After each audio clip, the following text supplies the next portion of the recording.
हर front से अब number game शुरू हो गया है। यानी अब यह समझने की कोशिश हो रही है कि जनता के मन के अंदर क्या है, यानी जनता की मन की बात क्या है।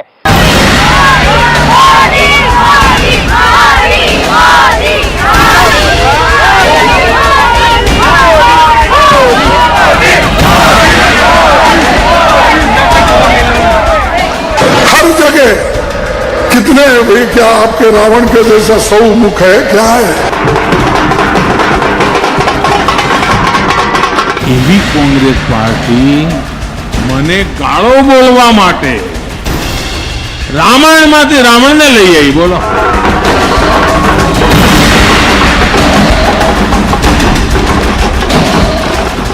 2 लोग 5 लोग प्रधानमंत्री की पूजा करते हैं और हिंदुस्तान का पूरा धन उनके हवाले कर दिया जाता है। इस मोदी के दौर में जीना है, इस आरएसएस के दौर में जीना है तो कोहराम मचा दो।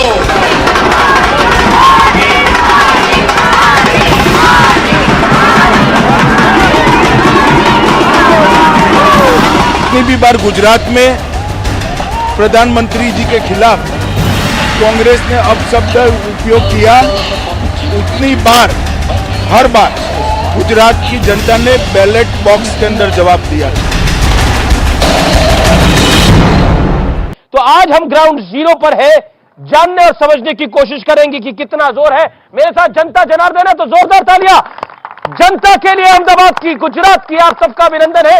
मेरे साथ जुड़ रहे भारतीय जनता पार्टी के धुरंधर प्रवक्ता नेता डॉक्टर सुधांशु त्रिवेदी, जो कि मेंबर ऑफ पार्लियामेंट, सांसद भी है भारतीय जनता पार्टी के।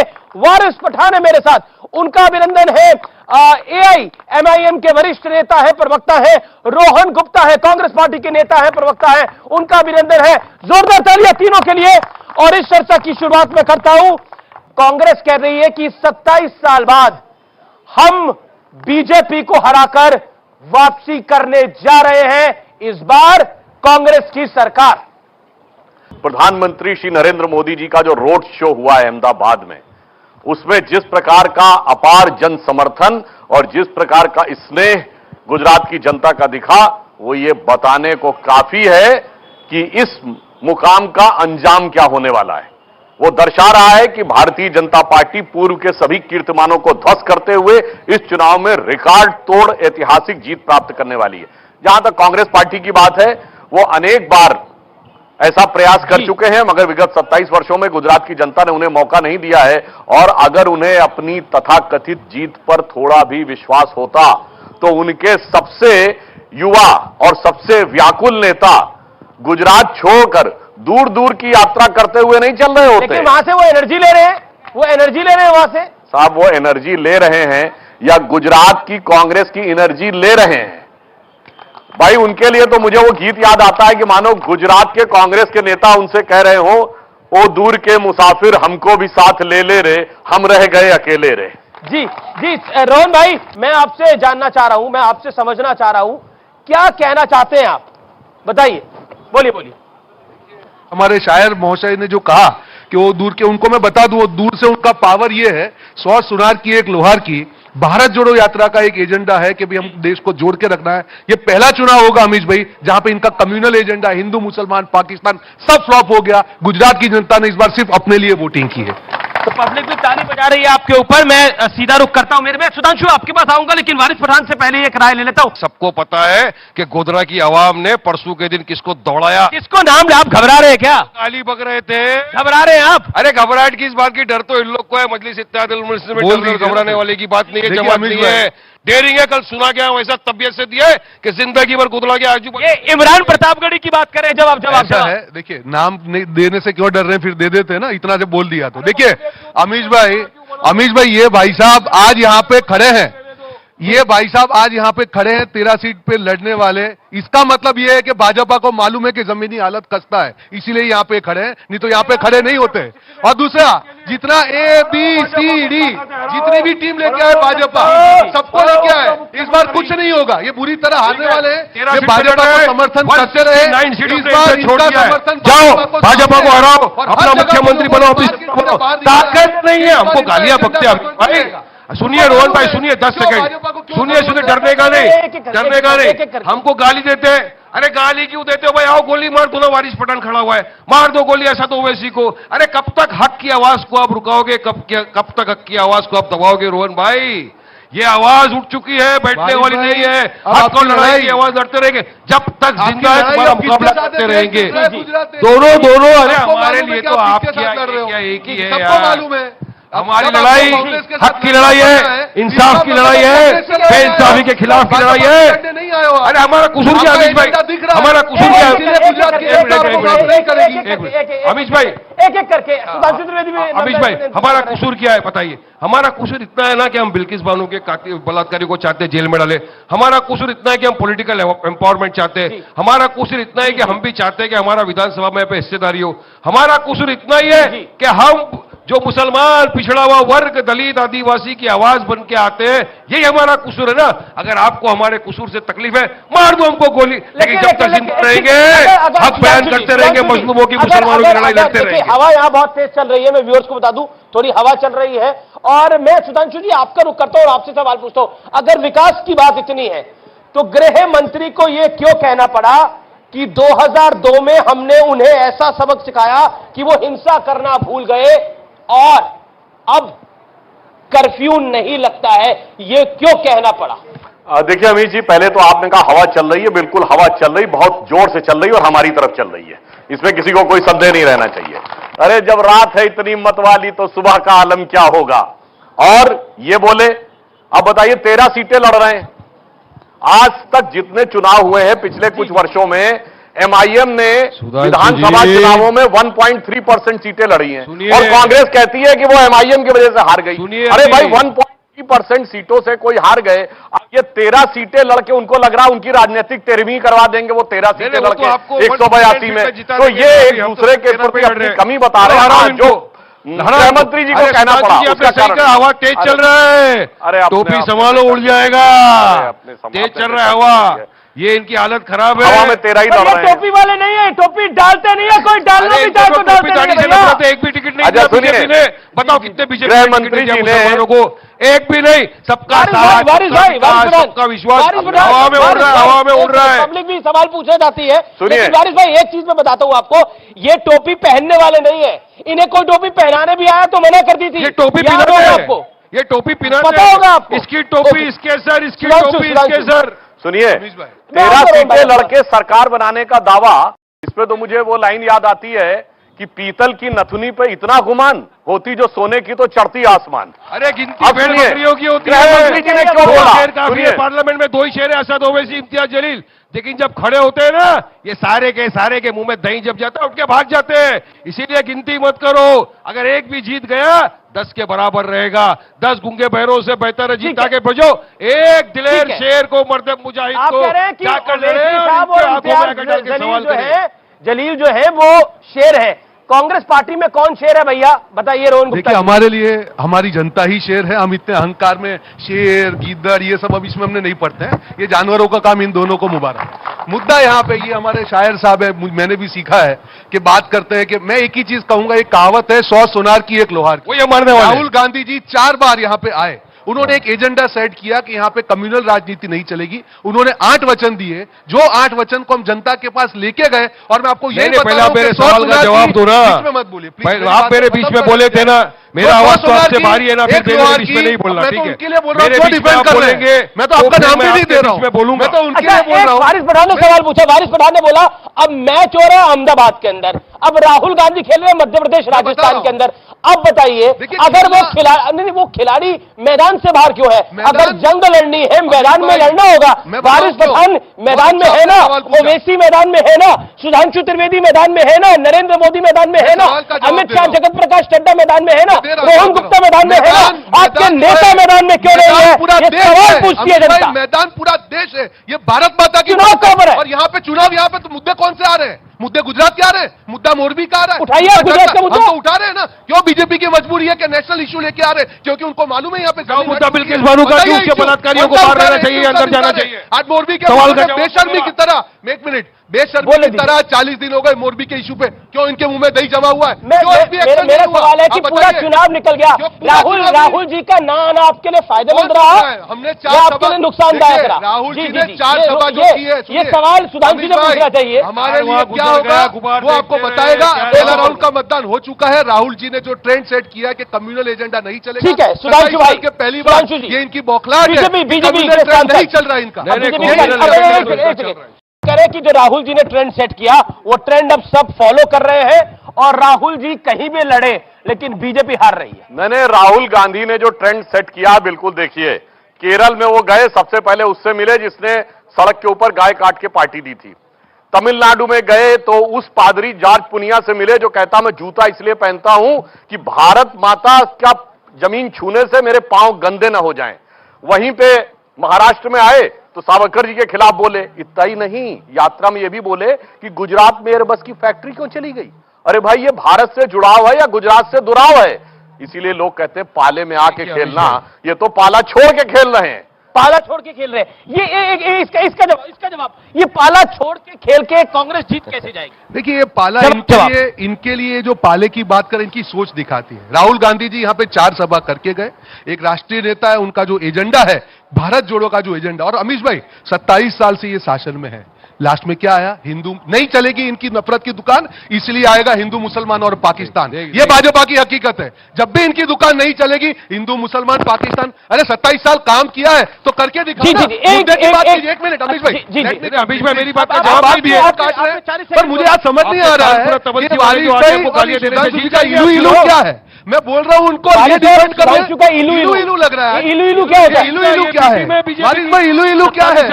ये इलू इलू क्या है? अच्छा, एक सवाल, इनको एक वो सवाल। जवाब ये जनता- देते हैं। जनता को हाजिर सुधांशु जी ने आउटसोर्स कर दिया है। जनता को हाजिर इलू नाजिर इलू मार क्या के- है? जनता को हाजिर नाजिर मार के देखिए, हाथ खड़ा कर रहे हैं सब। एक इनका सवाल इलू मैं इलू देखिए जनता आप। की तरफ से पूछना चाहता हूँ, जनता की तरफ से पूछना चाहता हूँ। मैं बोलता इनको जी और जी, ये जनता बोलते की हैं। तरफ से पूछना चाहता हूँ। एक सेकंड आज वारिस जी को इलू हाँ, इलू सुना, बता एक बारी, रखी है। फिर मैं सवाल पूछता हूँ। एक बड़ा इनका इलू सवाल, देखिए आप। व्यूअर्स, जो करोड़ों व्यूअर्स हमें उस पार देख रहे हैं, एक बड़ा सवाल अब से 1 मिनट बाद मैं पूछूंगा रोहन गुप्ता से, और जरूर उसका वो जवाब देंगे। लेकिन उससे पहले वारिस पठान बोलिए आप, ये इलू इलू क्या है भैया? इलू इलू आप देख नहीं रहे। इनको बोल रहा हूँ और ये बीच में बोल रही है इलू कौन इलू। बड़ा हिंदू की होड़ लगी हुई अभी है? नहीं दे रहा हूँ। इन्होंने अब कहा ये इनका इलू इलू। अब 50 ये सेकंड। बड़े हिंदू, ये अपने बड़े हिंदू की आइडियोलॉजी इलू चला इलू रहे क्या हैं। है वसीम ये भाई? भी कम अरे वो नहीं तो है। इनको हिंदू मान ही नहीं रहे, वो कहते ढोंगी ये हिंदू कम है। नहीं है, भाजपा की अरे बीटिंग भाई। यही है। 27 साल इन्होंने वोट लिया, भाजपा को जिता दिया जाके, आज सत्ता में बैठे और भाजपा देखिए किस तरह से कर रही है काम। एंटी मुस्लिम तो है ही, हिजाब पे तकलीफ, हर चीज पे तकलीफ, और अब तो कौन बड़ा हिंदू की होड़ लगा के रख दे। मोदी जी जाते हैं 15 लाख दीपक जलाते हैं, जब जलाइए दिवाली है, बनाइए त्योहार, लेकिन आप दीपक से दिक्कत संविधान है, की शपथ लेके दीपक से आए दिक्कत है। 140 करोड़ जनता के आप प्रधानमंत्री है, वारिस पठान के भी आप प्रधानमंत्री है, वो अपना एजेंडा चला रहे। ये भी कम नहीं है, मंदिर मंदिर घूम रहे चुनाव के पहले। हाँ, मुसलमानों के वोट तो चाहिए इनको, मगर काम कुछ नहीं करना। आज भी भारत देश का मुसलमान, अमीश भाई सवाल करता हूं, क्यों पिछड़ा हुआ वर्ग है, क्यों सोशल इकोनॉमिकली बैकवर्ड है? और 13 पे लड़ रहे हो, क्या? लड़ो ना और क्या सीटों सत्ता में? पे। आपकी और असलियत गालियां दिखाओ, आपको। आप लड़ो और सीटों पे। गाली क्यों दो, 13 पे लड़ रहे हो? गोली और सीट पे लड़के दिखाओ ना। देखो, हिंदू देखो, मुसलमान आज- नहीं चलेगा अरे गुजरात भी में। देखो, मैं यहाँ बोलने सारे जा रहा हूं, गुजराती हैं, भाई। सारे चेक इनको करो, मालूम है, गुजराती इनको की बात करो, करने वाला हूं बंद मैं। करो अपना एजेंडा। बहुत सही इलू बात, नहीं बहुत चलेगा सही बात, इधर। बहुत सही अपनी बात। दुकान लेके जाओ इधर से। जो भी करना नफरत की है, दुकान मत बहुत बनाओ। बहुत सही बोला आपने ये कि नहीं चलेगा। गुजरात में हिंदू जनता मुसलमान वोट नहीं देगी, चलेगा। वोट देने के लिए अब जनता अपने साथ लेकिन है। लेकिन लेकिन मेरे को आज जनता सवाल वोट नहीं पूछना देगी। है, गुजरात में हिंदू मुसलमान नहीं चलेगा तो चंदन ठाकुर ने यह क्यों कहा कि देश को कोई अगर बचा सकता है तो मुस्लिम समाज बचा सकता है, अगर कांग्रेस पार्टी को कोई बचा सकता है तो मुस्लिम समाज बचा यही सकता तो है। इलेक्शन आपके में- एक और विधायक बिल्कुल, परमार बिल्कुल। कहते हैं मैं मैं सुधांशु मुस्लिम जी की इलाकों में तरह नहीं हूं। डिस्पेंसरी खोलूंगा, मैं हिंदू सुधांशु इलाकों में जी की तरह- डिस्पेंसरी खोलने नहीं बिल्कुल, दूंगा। बिल्कुल, क्यों बोला? मैं मानता हूं, देखिए सुनिए, मैं वो वोट सुधांशु जी की चाहिए तरह आपको। नहीं हूं। लोग बोलते हैं मैं बाबरी मस्जिद सुधांशु जी का की ताला तरह हमने नहीं हूं ना, तोड़ा। मैं इनकी तरह हूं। बाबरी मस्जिद मैं का गुजरातियों में ताला सिर्फ हमने गुजराती की तोड़ा, बात इनके करूंगा। मंत्री ने कहा है। 6.5 करोड़ इनको गुजराती की मंत्री बात ने करूंगा। कहा। मैं मोरबी की बात करूंगा, मैं ड्रग्स कौभांड की बात करूंगा, पेपर लीक की की बात करेंगे। जहरीली शराब की बात गुजरात करूंगा, में 27 हिंदू साल के मुसलमान बाद नहीं विकास की चलेगा। बात करूंगा। एक सेकेंड, गुजरात में हिंदू मुसलमान नहीं चलेगा, लेकिन जब रेडिकलाइजेशन के अगेंस्ट एक सिस्टम बनाने की बात होती है तो कांग्रेस को भी तकलीफ होती है और ओवैसी साहब की पार्टी भी इस पर सवाल खड़ा करती नहीं, ये कहते हैं कि हिंदू अमित मुसलमान शाह नहीं बोलते होगा, ये कहते हैं नहीं होगा, नहीं होना चाहिए। मगर ये बताइए, गुजरात कांग्रेस के प्रदेश अध्यक्ष जगदीश जी अभी कहते तक तो हैं आपने ही किया है। कि कि देश अभी के दुकान प्रदेश के आपने क्या संसाधनों पे पहला हक मुसलमानों का है, तो कहते पुराना बयान है, चुनाव के दौरान दिया नहीं है। अरे असलियत तो ये बताइए, हिंदू तालिबान किसने बोला हो गया, था, हिंदू हमने मुसलमान। या मणिशंकर अय्यर ने? गुजरातियों की सुनिए, बात कीजिए ना। एक सेकंड, 30 सेकंड ये बताइए, हिंदू बोको हराम किसने बोला था? सलमान खुर्शीद ने या हमने? हिंदू शब्द गंदा है किसने बोला? कर्नाटक के इनके अध्यक्ष ने या हमने? जनाब, विकास के मुद्दे पे बात करने की स्थिति में नहीं है, इसलिए लाने की कोशिश करते हैं। और मैं लास्ट में एक और, कंपटीशन इसका नहीं है जो ये कह रहे हैं कि कौन बड़ा हिंदू। साहब 60 साल से इस देश में कंपटीशन ये चल रहा है कि कौन बड़ा मुसलमानों का सिरपरस्त।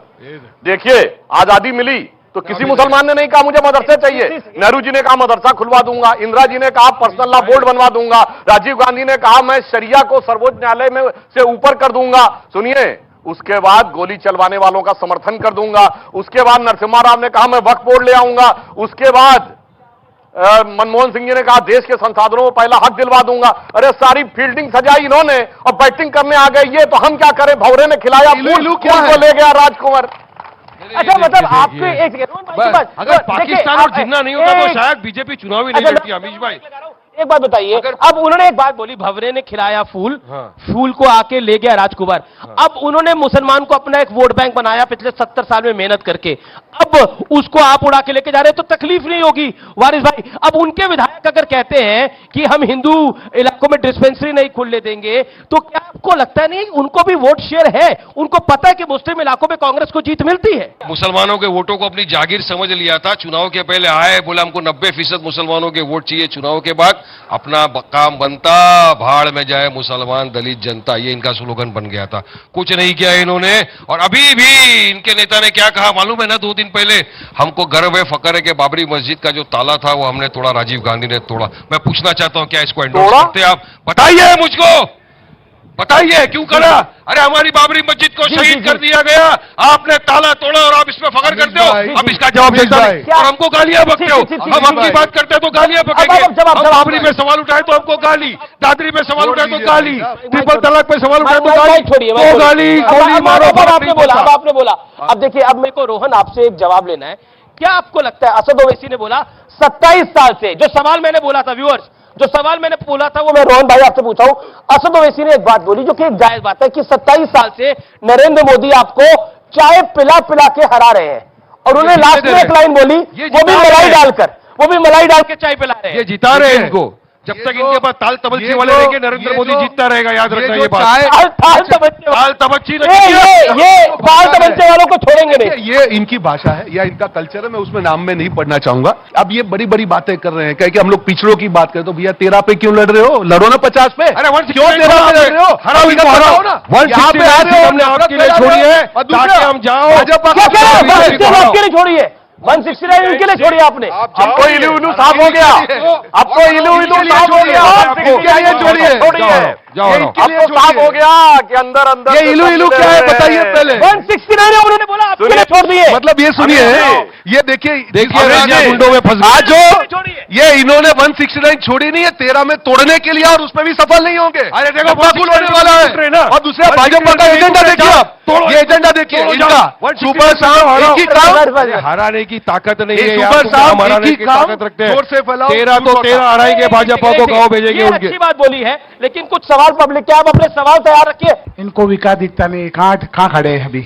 पीछे देखो अटल ब्रिज है, पीछे देखो एसवीपी दिखती है, वो इसको विकास बोलते हैं। ये लड़ने से विकास नहीं होता है। देखो पीछे, खाली घूम कर देखो। वो कह रहे हैं घूम के देखो। आप सब तीनों से निवेदन है,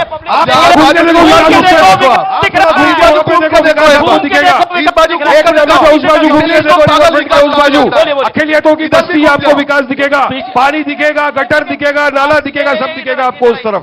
विकास वहां देखो विकास। आगे पीछे सब जगह विकास है। पीछे देखो रिवर फ्रंट है, आगे देखो अटल ब्रिज है, एसपीपी हॉस्पिटल है। आप सब जगह विकास ही विकास है। अमित शाह को विकास नहीं दिखता, सिर्फ अब्दुल रशीद दिखता है। मैं ये बीजेपी के सिद्धांशु ये उनसे पूछना चाहता हूँ, आपने सरकारी कॉलेज कितनी बनाई? सरकारी कॉलेज कितनी बनाई? बहुत अच्छा सवाल है आपका। अच्छा सवाल, अच्छा सवाल है। ओके। हाँ बोलिए क्या? इसके पीछे भी एसवीपी हॉस्पिटल दिखती है, मगर एसवीपी हॉस्पिटल की हालत क्या है उनको ही पता है। ये ब्रिज दिखता है आपको, मगर इसके आगे विशाला ब्रिज है। एक बार विशाला ब्रिज जाके देखिए। मैं आपको मौका देता हूँ। सुधांशु देखिए, सुधांशु वो कह रहे कोई कह रहा है विकास हुआ है, पीछे दिखता है। कोई पूछा है कि आपने कितने कॉलेज बनाए, वो बताइए, जवाब दीजिए। विकास आपके लिए मुद्दा नहीं है, यही सब आपके लिए मुद्दा है। ये लगातार रोहन गुप्ता का प्रहार और वार इसी पर है। जवाब देखिए, 20,000 विद्यालयों को एडवांस करने का काम इस दरमियान किया गया, और जो विद्यालय बनाए, सनाब सुनिए, गति शक्ति यूनिवर्सिटी आ रही है, सरकारी रेलवे की पहली यूनिवर्सिटी आ रही है, कहां? बड़ौदा में। इसके अलावा रक्षा विश्वविद्यालय, डिफेंस के लिए पहला इंस्टीट्यूट यहां बनने जा रहा है, नॉलेज सिटी यहां बना हुआ है, और फाइनेंशियल टेक सिटी अहमदाबाद में देश का पहला फाइनेंशियल टेक सिटी बना है। और विकास का मैं एक उदाहरण देना चाहता हूं, इवन जब हमारी भी सरकार नहीं थी, अपने मिनट में बोलिए जनाब, हमारी सरकार नहीं थी तब भी ये देश मिसाइल बना लेता था, मैं ईमानदारी से कहता हूं, पर हवाई जहाज नहीं बना सकता था। ये बात तर्कसंगत लगती है क्या? इसका मतलब बनाना नहीं चाहते थे। आज भारतीय वायुसेना के लिए जहाज यही गुजरात की धरती के ऊपर बन रहा है, और एयरबस की सहयोग के साथ ये इतना बड़ा परिवर्तन आया है, ये इतना बड़ा परिवर्तन आया है। अब मैं एक कागज दिखाना चाहूंगा, मगर एक बात मैं कहना चाहूंगा, अभी बहुत देर इलू बात है। एक कहा जाता ना, कहते कहते दिल की आरजू लबों पे आ जाती है, कहते कहते उसके मुंह से आ गया कि तेरा छोड़ी है उनके लिए।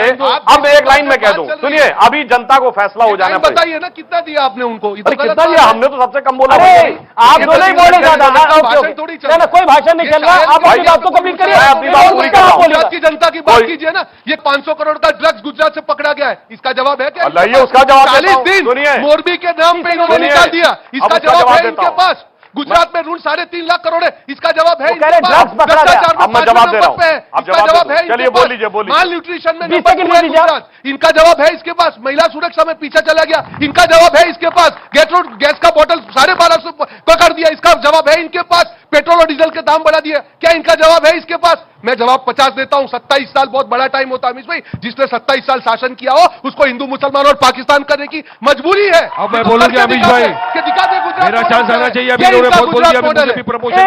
मैं आपको मौका दे रहा हूं, सुधांशु। इन्होंने कहा ड्रग्स पकड़े गए, ये बार-बार सवाल आ रहा है, ड्रग्स क्यों पकड़े जा रहे हैं? सुनिए, इनका हो गया, इनका हो गया। अरे भाई, अभी तो मैं तुमसे सवाल कर रहा हूँ। 30 इनको दिया, फिर भी उस तरफ 80 देते भाई साहब, उस तरफ पलट कर विकास वहां पे गटर बह रही है, नाले बह रहे हैं, कचरों का ढेर लगे, स्कूल कम, पुलिस स्टेशन ज्यादा बना हुआ है वहां पे। यह विकास है इनका। सुधांशु, अरे भाई, आप 500 करोड़ की कह रहे हैं, मैं कह रहा हूं 20,000 करोड़ की ड्रग्स पकड़ी गई है, मगर उससे पहले के 4 सालों में, उससे पहले के दौर में कितना हुआ? आयोग ने कहा है कि गुजरात में 700 करोड़ की ड्रग्स पकड़ी गई थी केवल। जिस जमाने में पंजाब ड्रग में डूबा रहता था और मुंबई से पंजाब तक ड्रग कॉरिडोर था, तब केवल 700 करोड़, अब 20,000 करोड़, क्योंकि अब पकड़ी जा रही है। अब पकड़ी जा रही है, पहले तो पकड़ी नहीं जाती थी, बस हो रही है। एक सवाल, क्या बदजुबानी इस चुनाव में सबसे महत्वपूर्ण हो गई है? कोई प्रधानमंत्री को बोलता है मैं उसकी औकात दिखा दूंगा। अब रावण पर बात हुई तो प्रधानमंत्री ने बोला कि अब रामायण से ये लोग रावण को ले आए हैं। क्या आपको लगता है ये जायज है देश के प्रधानमंत्री को इन शब्दों से बुलाना? अब सुनिए अमीश भाई, पहले मैं जवाब देता हूं इसके बारे में। इन लोगों के पास कोई मुद्दे नहीं बचे अमीश भाई। लोग इनसे सवाल करते हैं कि मोदी जी 15 लाख रुपए मेरे अकाउंट में कब जमा होएगा, इनके पास जवाब नहीं है। 2 करोड़ युवाओं को रोजगार देने की बात हुई थी, इन्होंने युवाओं को रोजगार नहीं दिया। लोग सवाल करते हैं युवाओं को रोजगार कब मिलेगा। बढ़ती हुई महंगाई, पेट्रोल डीजल गैस के ऊपर लोग इनसे सवाल करते हैं, इनके पास कोई जवाब नहीं है। तो ये चुनाव के पहले लेके आ जाते हैं हम यूसीसी लगा देंगे, लव जिहाद का मामला लेके आ जाते हैं, जिन्ना को लेकर आ जाते हैं। अरे पाकिस्तान और जिन्ना से इतनी मोहब्बत है कि मुझे लगता है अगर पाकिस्तान और जिन्ना नहीं होते तो शायद भाजपा तो चुनाव भी नहीं लड़ती। और अमित शाह ने क्या कहा, अब तो सब देश के सामने जाहिर हो गया।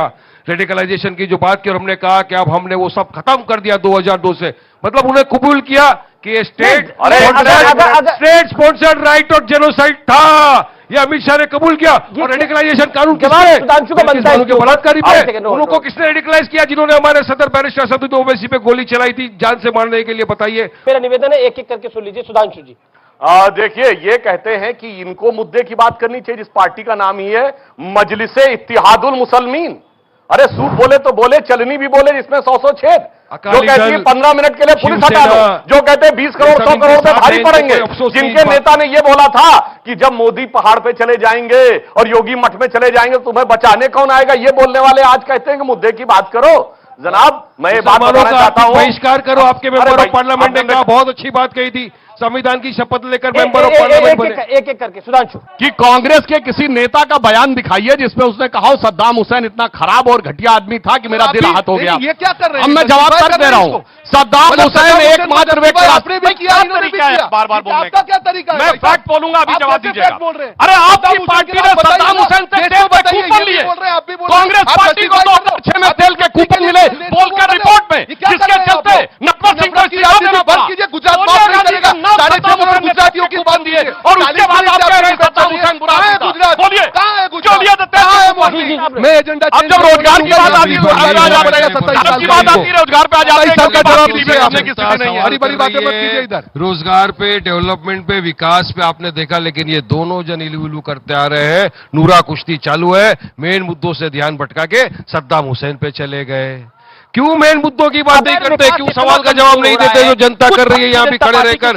क्यों बात नहीं करते अस्पताल की? क्यों बात नहीं करते स्कूल की? क्यों बात नहीं करते अच्छी सड़कों की, अच्छे रास्तों की? विकास में जनता के पीछे दिखाना चाहता हूं, उस तरफ चलिए चाचा मेरे साथ।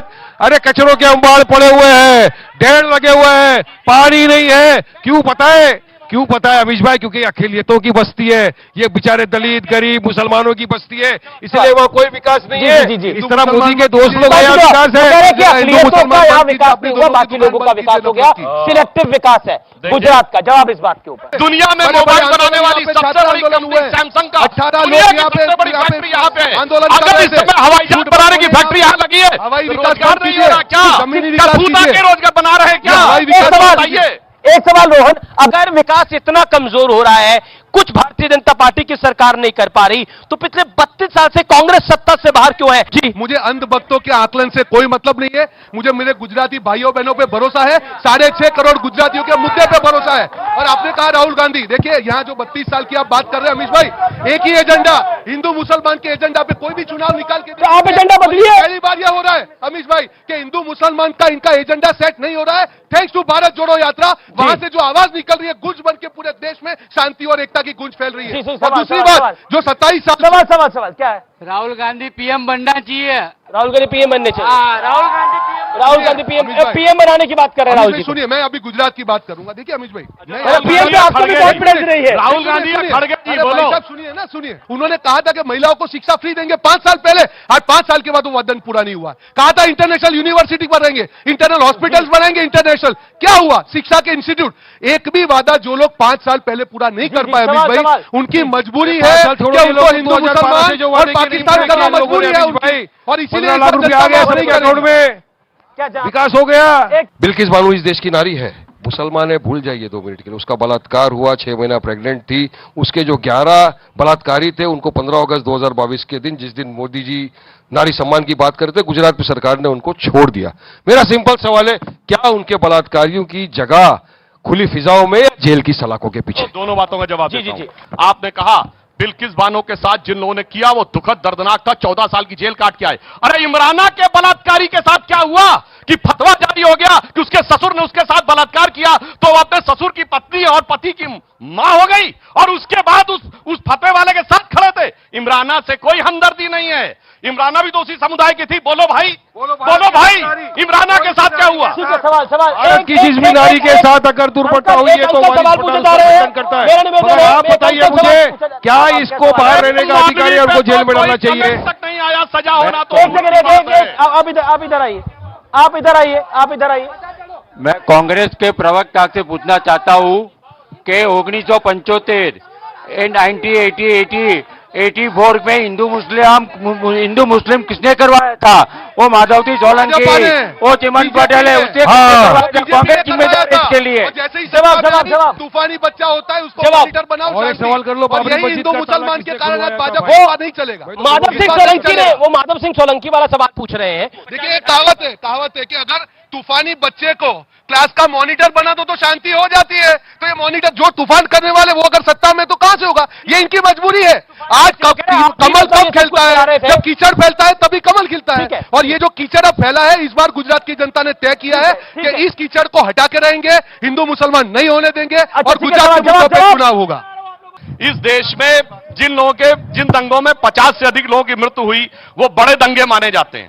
ऐसे करीब 21-22 दंगे हुए, जिसमें से एक हुआ गुजरात का एक हुआ गुजरात ये का। आपके शासन में होते अरे थे ना। सुनिए, एक हुआ हमारे दौरे हुकूमत में, 21 हुए आपके ज़माने में। 50 के ऊपर हो एक गए। है सेकुलर आप बताइए, दंगा, 50 से 21 बढ़ है रहे। सेकुलर शर्म दंगे। आनी चाहिए ये आपको। बताइए, एक भी अगर 84 का बनता है तो बड़ा भिवंडी, दंगा है। 87 का आपने मेरठ, कहा है, 93 का मुंबई, आपकी नफरत की राजनीति से 16 भरे हुए का हैं। मुजफ्फरनगर, आपकी 67 नींव में का नफरत है। अहमदाबाद के आपकी दंगे, नींव में उसका नफरत नाम है। शांत, शांत। धनबाद में हुए दंगे सब 6 महीने के पहले दिखा अच्छा, 100 बातों की बात। आपकी नींव में नफरत है। अच्छा, खेड़ा में तो बात- बच्चों को नींव में रस्ते के ऊपर खंभों से पकड़ पकड़ के मारा है लोगों ने।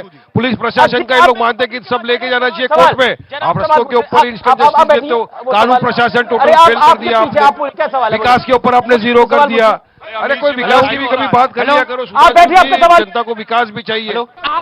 मेडिकल कॉलेज गुजरात में कितनी आ रहे हैं सुधांशु जी? आपको अच्छा ठीक मालूम है, ठीक ठीक ठीक है। अरे मेडिकल पार्टी का नाम मेडिकल बताइए, कॉलेज इस पार्टी का नाम बताइए, बोलिए नाम बोलिए। पार्टी का नाम अरे बोलिए। मेरे पे सवाल नहीं, सवालों पे चलिए। बोलिए, मेरे तो पार्टी का नाम। मुझे फकर है। बोलिए। ऑल इंडिया मजलिस से इत्तेहादुल हाँ, मुस्लिमीन है। नाम है मुझे फकर मजलिस इस से पार्टी का। इत्तेहादुल मुसलमीन। दल है। लिया है, मेरा सवाल लिया है। मुसलमानों की पार्टी और कहते हैं बात करो। बोलो भाई, इस पार्टी का नाम बोलिए और आप कहिए कि मुझे इस्लाम की पार्टी नहीं चाहिए। ठीक है, बोलिए, इधर आइए, सवाल बोलिए सवाल। इस्लाम की पार्टी नहीं नहीं, चाहिए। अब आपका हुआ सवाल। ओके, बताइए ना। आप अकाली दल मीडिया से बात नहीं करता। अच्छा, ठीक। मोहब्बत करके निकाह भी कर लिया था, बाद में तलाक हो गया ठीक है, आपका। आपको मैं मौका देता हूँ। आजकल इनके जी। साथ है। हाँ, ये तो उनके साथ ही है, इनके साथ में रहते एक हैं। एक शिवसेना के साथ इनका निकाह हो गया, तलाक हो गया। एक सेकंड, बिल्कुल बिल्कुल आखिरी दौर की बात है। मैं एक सवाल पूछता हूँ आपसे। एक सवाल मैं आपसे पूछता हूँ। मैं आपसे सवाल पूछता हूँ। एक सवाल मैं आपसे पूछता हूँ। वारिस पठान, क्या आपको लगता है ये जो पॉलिटिक्स ऑफ कन्वीनियंस है, ये दोनों तरफ से, हर तरफ से है? अरे जरूरत। अच्छा बताइए, बिल्किस बानो बहन का क्या बोलना है? क्या आप बताइए मुझे, क्या बोले CEE NRC पे, क्या बोले ट्रिपल तलाक पे, आप क्या बोले? अरे जब CEE NRC का बिल पास हो रहा था, इनके अब जो MP थे वो तो पूछे भी नहीं पार्लियामेंट में। हमारे पार्टी आखिरी हमारे प्रेसिडेंट ने काला कानून जो था CEE NRC का, उसका बिल फाड़ के फेंका पूरे पार्लियामेंट में। इन्होंने तो अपने MP भी नहीं भेजे। अब आप मुझे बताइए ना, हम 27 साल नहीं लड़े, भाजपा कैसा जीती? अब हम लड़ने तो आपको क्या टेंशन है? अब हम लड़ने आए तो आपको क्या प्रॉब्लम है? अरे 13 पे लड़ेंगे, आपके ऊपर छोड़ा 169, आप जीतिए, आप हराइए बीजेपी को। आप पे ताकत है तो हराइए ना हम पे। फिर हम पे हार का टिकरा क्यों डालते हो आप? ये बीजेपी की मदद ये करने वोट के लिए यहाँ पे आए हैं। अच्छा, हम अमेठी में नहीं लड़े, राहुल गांधी क्यों हारे? इनको मालूम है हम अमित भाई ये अमेठी बीजेपी में नहीं की लड़े। अभी क्या हुआ? अभी वो कह रहे बिहार राहुल में क्या हुआ? बिहार में क्या हुआ? अभी एक- बोलने एक- दो। एक- एक- अभी एक- अच्छी ये बी बात टीम नहीं है। हम अमेठी में नहीं लड़े, राहुल 13 से गांधी ज्यादा क्यों हार लड़े। गए? वो कह रहे हैं अमेठी में हम नहीं लड़े, राहुल क्यों हार गए? 27 साल हम बताइए ना, 13 गुजरात में नहीं लड़ गुजरात रहे। की बात कीजिए हम ना। 27 साल गुजरात आप में नहीं 13 से लड़े, ज्यादा क्यों नहीं लड़ रहे? तुम हार गए। कैंडिडेट नहीं अब मिले हम लड़ रहे आपको। तो आपको क्यों 13 पे लड़ रहे हैं? हैं? क्यों 13 अरे हम पे आप लड़ रहे बयान हैं? नहीं कर रहे तो आपको क्यों 13 तकलीफ पे लड़ रहे है? हैं? ट्रिपल क्योंकि तलाक आपको पे बोलता है, भाजपा तकलीफ को है। मदद करनी है। बिल्किस बानो में बोलता है, आपको आपको मदद तकलीफ करनी है। शांत। एक सेकंड, वो कहते हैं कि ये वोट कटुआ है, यानी वारिस पठान की पार्टी वोट कटुआ है। यूपी में कहा जाता है कि कांग्रेस वोट कटुआ है, और बिहार में भी कहा जाता है, और गुजरात। और क्या आपको लगता है ये एक सिलेक्टिव अप्रोच हो गई है हर पॉलिटिकल पार्टी? मैं बता रहा हूं, गुजरात की हम प्रिसाइज बात करते हैं, विकास की। गुजरात के कच्छ सौराष्ट्र क्षेत्र में पानी की समस्या सबसे बड़ी थी। सरदार सरोवर प्रोजेक्ट शिलान्यास हुआ नेहरू जी के जमाने में, और उसके बाद माना तो इतनी सही, ज्यादा सरदार पटेल जी के बीच नाम पे पे उस पे हुआ। बाधाएं डाली माना गई, तो सही, और कम से कम मोदी जी उससे के जमाने में आकर सरदार हुआ। पटेल जी और ने क्या सुनिए, कर रहे हैं? मोदी जी के उनके भागीरथ मुद्दे माना प्रयत्न से वो उन्होंने। पानी आया, और सरदार पटेल गुजरात जी एकमात्र राज्य है। भाई क्या तरीका है भाई? ये रोहन लगातार मत आप बोलिए। बीच में क्यों बोल रहे हैं? लगातार मैं आपके बीच में बोल रहा था क्या? आप वारिस के अब बीच मैं में बता बोल रहा रहे हूं, हैं के बीच में बोलते पूरे हैं। भारत में अब जो इनको नहीं बोलने भूजल दूंगा है। अमित भाई। अब बोलो, तुम, मैं चिल्लाऊंगा। कर लो मेरी आवाज की आतिशबाजी का मुकाबला करके दिखा दो, चलो मान जाएगा। बोलो सुधांशु, आप बोलो, मैं बोलूंगा। अब नहीं चलेगा, अब जनता की बात भी मैं करने आया हूं। ऐसा नहीं चलने वाला है। बहुत सुन लिया, ने शांति बनती गया, अब बोलेगा मैं। अरे इतने साल तुमने आ गई दिल की आग लोगों पे। शांति के लिए क्या बोला? इनको शांति नहीं चाहिए, इनको बनना चाहिए, इनको आग लगानी है, मुंह से निकल गया। कहते दिल की आग लोगों पे। चलिए बात कर रहे हैं। अब मैं बस एक सवाल आखिरी दौर है, एक बात नहीं कर रहे हैं। हम ये कहना चाहते हैं, पूरे भारत में पानी का स्तर जमीन के नीचे जा रहा है। सिर्फ गुजरात ही एक राज्य है जहां भूजल का स्तर ऊपर उठा है। और सुनिए, पानी के दो हमने सरदार सरोवर से नर्मदा का पानी भी लाए हैं, और जमीन में भी पानी का स्तर उठाया है। और सुनिए, पानी के दो अर्थ होते हैं, एक होता पानी यानी जल जो हमें जीवन देता है, और एक होता पानी यानी सम्मान। हमने गुजरात का पानी भी बढ़ाया और गुजरात का पानी भी बढ़ाया है, इसलिए हमने गुजरात की अस्मिता और गौरव पब्लिक ताली बजा रही है। जी जी जी, एक सेकेंड। देखिए वारिस बार बार ये जो वोट कटुआ का टैग आप पर लगा दिया जाता है, यानी ऐसा कहा जाता है कि बीजेपी जीत रही है तो आपके कारण जीत रही है, कांग्रेस ये आरोप लगा रही है, कांग्रेस के कुछ समर्थित दल भी इसी तरह का आरोप लगाते हैं, इसका जवाब क्या है कैटेगोरिकली? देखिए अमीश भाई, बेन सवाल का जवाब तो यही है कि कांग्रेस के अंदर इतनी ताकत क्षमता नहीं है कि वो भाजपा को हरा सके, तो वो पूरा हार का टिकरा हमारे सर पे ढकेल देती है। मैंने सवाल किया, हम अमेठी में नहीं लड़े, क्यों राहुल गांधी हार गए? अब 27 साल से भाजपा सरकार सत्ता में, गुजरात में हम नहीं लड़े, क्यों भाजपा सत्ता में बैठ गई? मुख्तलिफ अमीश भाई पूरी लिस्ट लेके मैं आ सकता हूं आपके पास, जहां पर हम नहीं लड़े मगर वहां पर भाजपा सरकार सत्ता में, कांग्रेस ताकत नहीं, तो खुद में इंट्रोस्पेक्शन नहीं करते।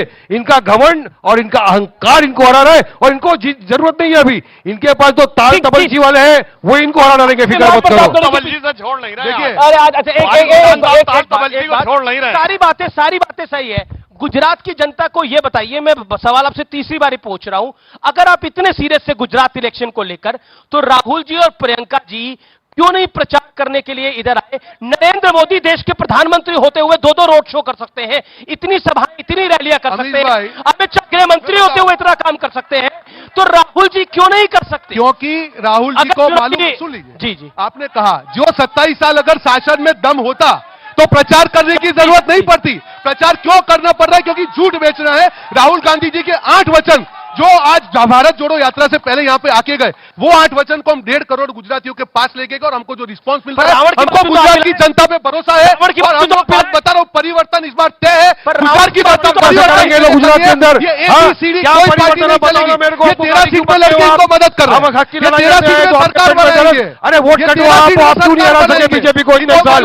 बताइए क्यों नहीं हराया आपने, क्यों नहीं हराया आपने बीजेपी को? क्यों राहुल गांधी आ रहे हैं अमेठी से? 13 सीट लड़ने वाले हमको बोल रहे हैं। फिर मैं कहना चाहता ये इलू इलू क्या है? लड़ाई लड़ रहे हैं, ये इलू इलू क्या एक है? कहावत है, आपने सुना होगा, गिरते हैं जय सवार ही मैदान जंग में, वो क्या लड़ेंगे जो मैदान छोड़ के खड़े। इस खास कार्यक्रम में इतना ही। आप जनता का बहुत बहुत शुक्रिया, जोरदार तालियों से मैं आपका अभिनंदन करता हूं। फिलहाल इस खास कार्यक्रम में इतना ही। न्यूज़ 18 पर आप देखते रहिए। नमस्कार, जय हिंद।